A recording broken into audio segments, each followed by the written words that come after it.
Hello, and welcome to another episode of The U. My name's Mark Beritton, and I'm an instructor at Cisco. It's been possible to configure Cisco's Secure Firewall Threat Defense Firewall as a cluster for many years.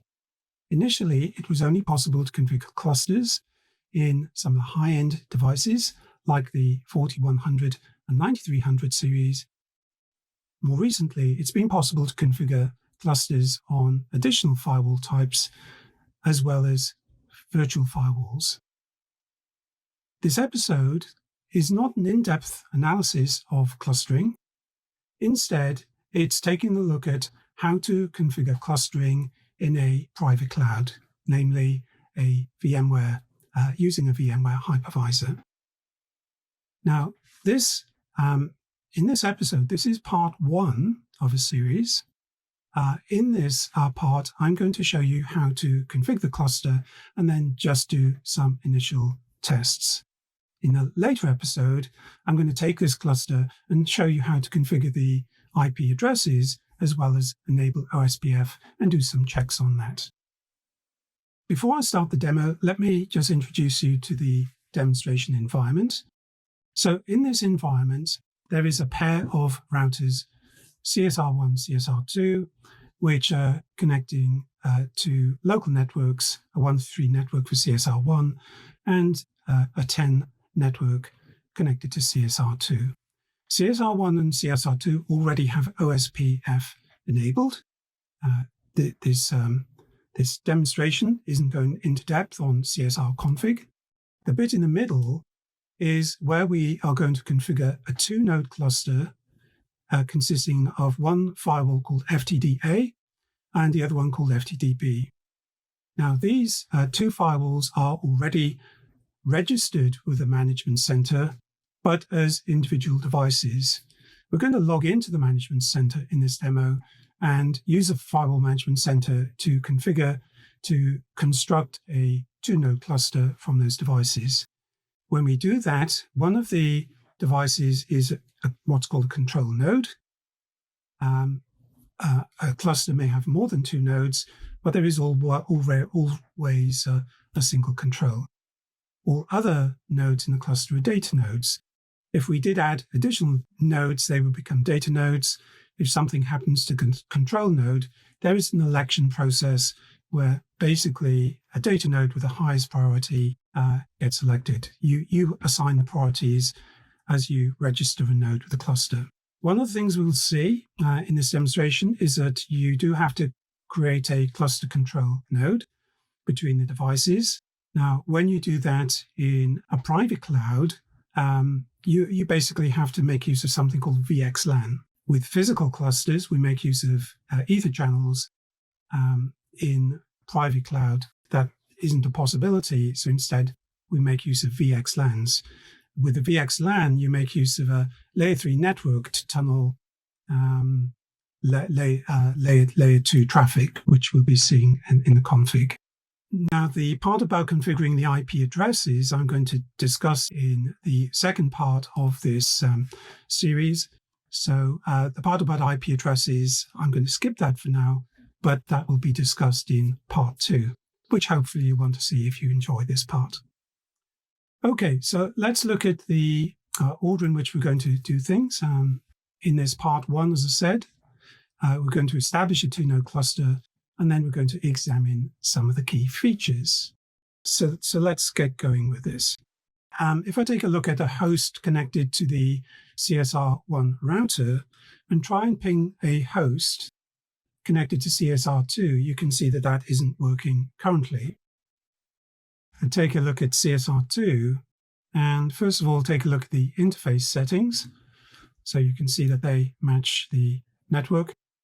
And if I take a look at the router config, you can see that OSPF is enabled. But if I check for the OSPF neighbors, we can't see any. And that's really because the middle part isn't configured yet. The OSPF part, I'll be showing you how to configure in part 2. Okay, and then if I skip CSR2, it's the same sort of thing there. Here are my 2 firewalls. This is FTDA. And if I just go and check the interface settings, you can see that they're currently unconfigured. Okay, and the same is true for FTDB. We'll check the settings there. Nothing is configured just yet. Okay, so the next thing I'm going to do is to log into my firewall. Now, before I do that, as I said, this is not an in-depth discussion of clustering.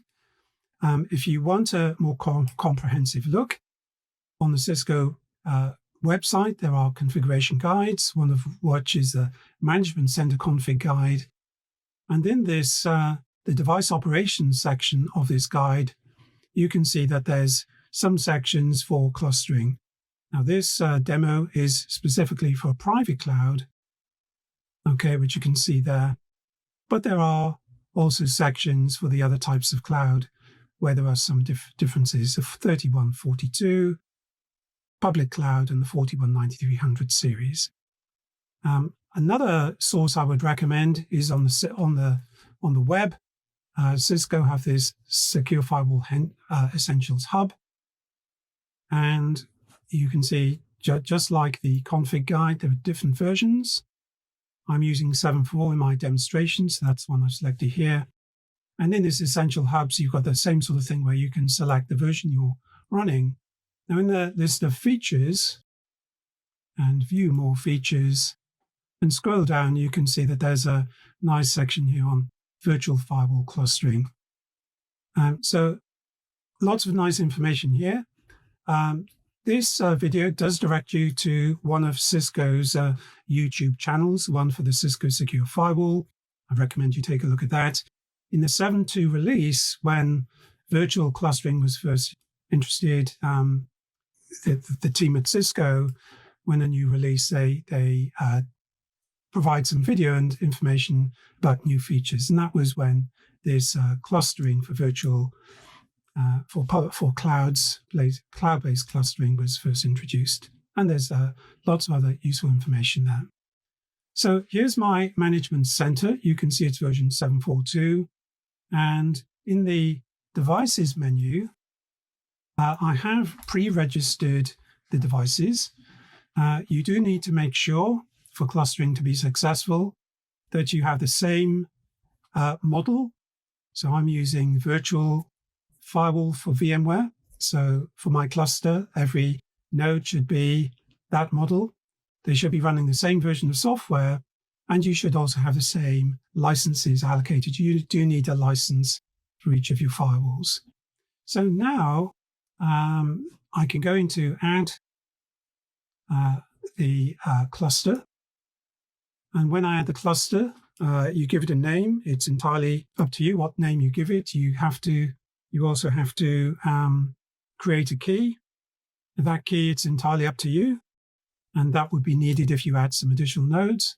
When you define the cluster, as already mentioned, one of the members needs to be a control node. Okay, now, word of caution there is that sometimes when you're doing this, you might get a warning, and that's usually because things like interfaces or routing may already be configured. It's always recommended that when you configure a cluster, that your cluster node should be unconfigured as a starting point. That reduces the chances of an error. When you add nodes, the control node will synchronize or overwrite the config of any data nodes as they join the cluster. Then you have the VXLAN network identifier, VNI. These are somewhat like VLANs, so you have to give them an IP address. Now, I'm going to use the suggested default network and subnet, although there's a choice. And then the layer 3 virtual tunnel endpoints, the IP addresses of the tunnel through which the VNIs travel. It's given a suggested starting network of that, so I'm going to use that as well. I don't have to. And then the subnet matches. Now, the cluster control link, which is in this private cloud where we're going to make use of VXLAN. You choose an interface. It shouldn't already be used. Now, one of the things we're going to see with this is that when you use VXLAN, it adds some overhead to the traffic. And that means that the MTU is increased to support jumbo frames. So, and that's something in my experience happens automatic with when you're configuring private cloud clustering. We notice there's an IP address for the VTAP endpoint here. There's also priority, which will, if there is a competition to see who's going to be the next control node, the highest priority, one is the highest, would win an election. But in this demonstration, there's only two. Now, the data node, you can add that data node during the start, or you can always add it later. I'm going to do it here. So I've only currently got one other device registered. Notice it's also got a different VTAP address. This has got a different priority too. So in an election, FTDA has got high priority. So in an election competition, it should be elected the control node.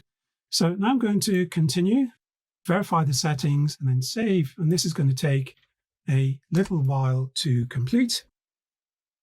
Okay, now while I'm waiting for that to complete, I can go back to my FTDA and I can type in show cluster info. Okay, it's not configured yet.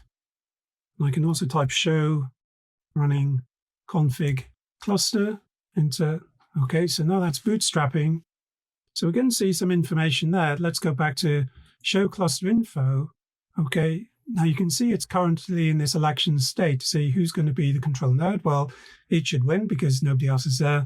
If I type those commands on the data node, show running config cluster, that's not configured yet.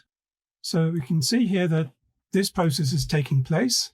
The control node is configured.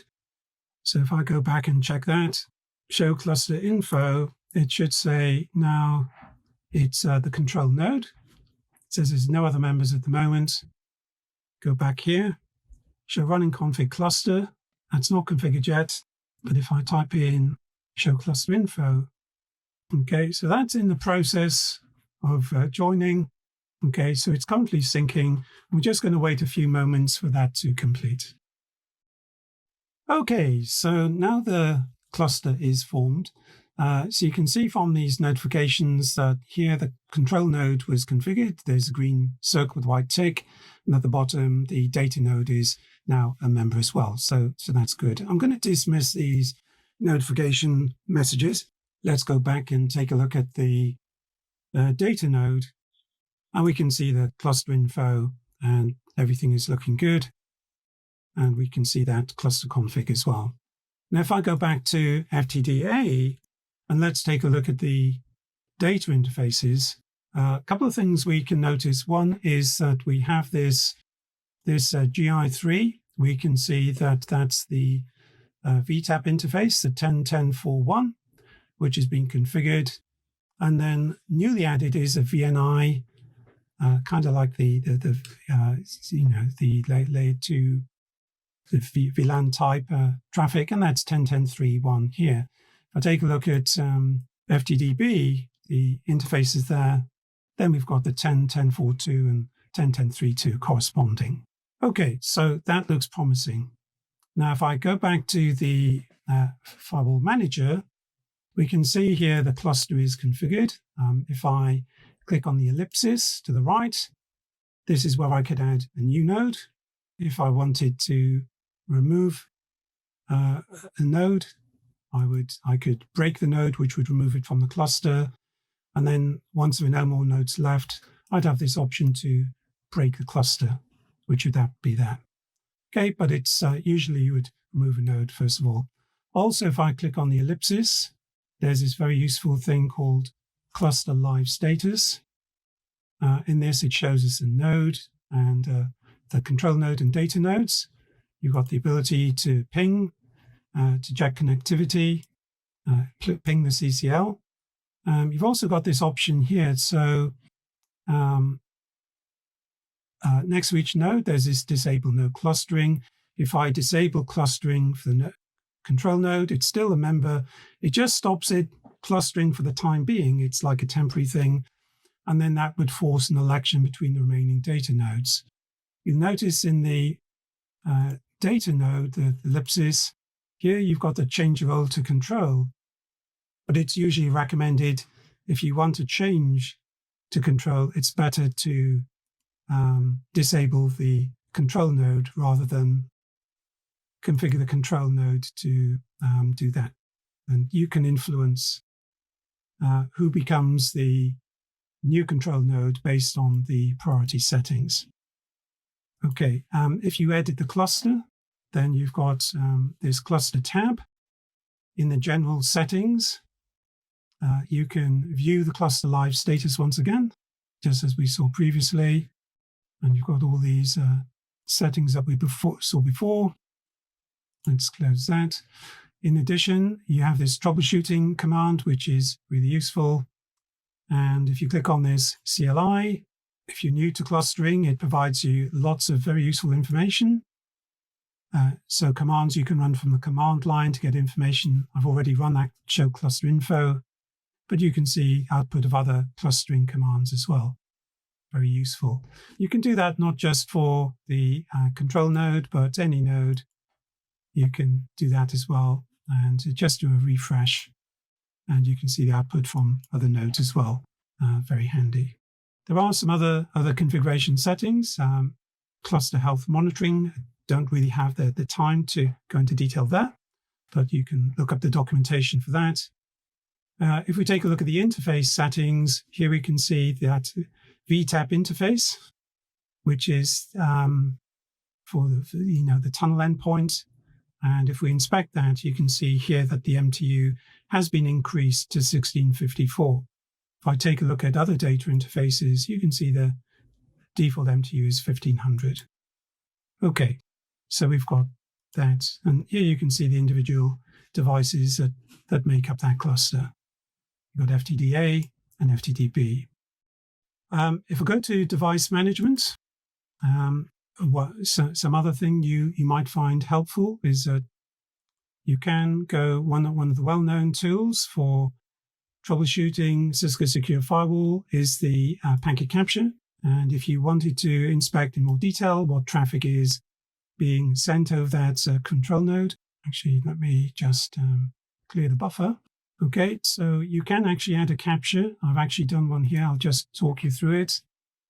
So when you set up a capture, you can select interfaces. And one of the ones you can select is a cluster. And then if I've already saved that. So if I start capturing traffic, what this is shown is traffic being sent over the tunnel, both control and data traffic. The documentation goes into nice details about this. Actually, I haven't configured data interfaces, so maybe we've not seen too much there. But if I pause the capture and then go and take a look at just edit that and change it from cluster to the VTAP interface, then we'll see not just the VNI traffic, but the VNIs encapsulated within VTAP. I'll just leave that running for a little while. Here we go. So we're seeing the VTAP, not the VNIs.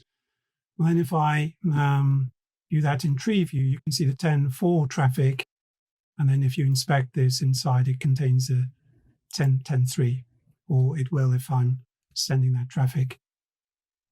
If you do this, you can not just capture here, you can download and save. So if you've got a popular packet capture tool, like Wireshark, for example, you could download and inspect in Wireshark. Okay, and then one last thing I wanted to show you. In the system menu, we do have this health monitor that allows you to monitor the health of your cluster. You can do it at this high level. And as I said, I haven't configured the interfaces yet. You can see the load distribution, cluster control link, performance dashboard. You can go to the individual nodes. This is a control node, how that's doing, and also the data nodes. Okay, so that really concludes my demonstration. So we've seen how to configure a private cloud cluster consisting of two nodes. In this case, well, one is a control, one is a data. We have to nominate that cluster control link, which in the private cloud uses VXLAN. And then we can do some tests to verify everything is working okay.